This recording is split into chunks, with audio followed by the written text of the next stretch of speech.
Good morning. Ayan, exactly 3 o'clock AM ay gising na po ako. And as of now ay 3:25 na. Papunta nga pala akong Kalakalan. And niyaya ko si tatay kaya ginising ko pa. Ayun, at nagkakape pa yata. Kasi nagpainit ng tubig. Pinalipat ko na nga rin ang aking inay din sa aming bahay para may makasama ang aking alaga. How's your baby, my dear Yuki Queen? Good morning. Good morning, Yuki. How's your baby? Si tatay, oh. Nagkakape pa.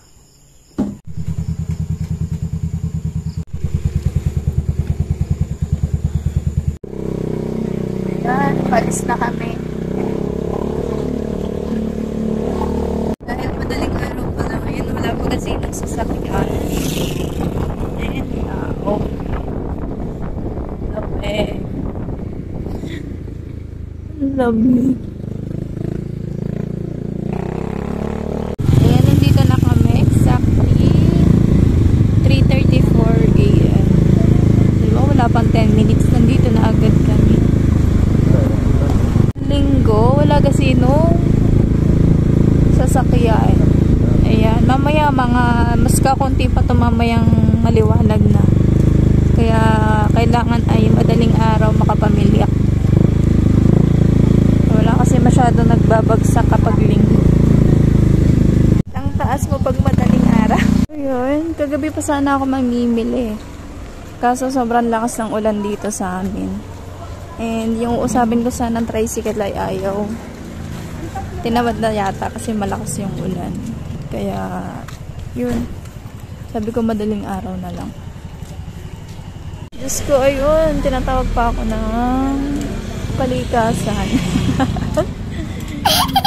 Nga pala dito, yun. Sumakay na ako sa motor para lumiban.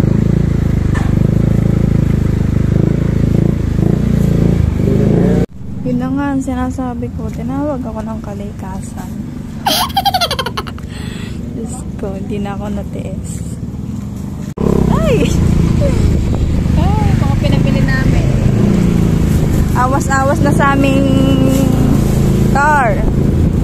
Kailangan mag-expand. Pauwi na kami. Hindi ako nakabiling bell pepper. Walang bell pepper. Dati retail lang to. Ngayon ang dami nilang tindang baboy. Dito na kami dediretso sa tindahan naming madilim. Madilim. Ilaw ang kailangan dito. Ang ganda sana dito kung mailaw. Yan. Finally, I'm home. I'm home. Mamaya lalabas na rin ako kasi mag-aalas 5 na. Tulog siyan. Oh, bakit nandyan? Ay, katong umikot eh. Itsura ng anak kong matulog, oh. Kalahati nasa kama, ang kalahati ay nasa baba. Hans, anyari sa'yo? Ipod ikaw dito, dali. Ng tulog. Nailipat ko na, hindi na iingle.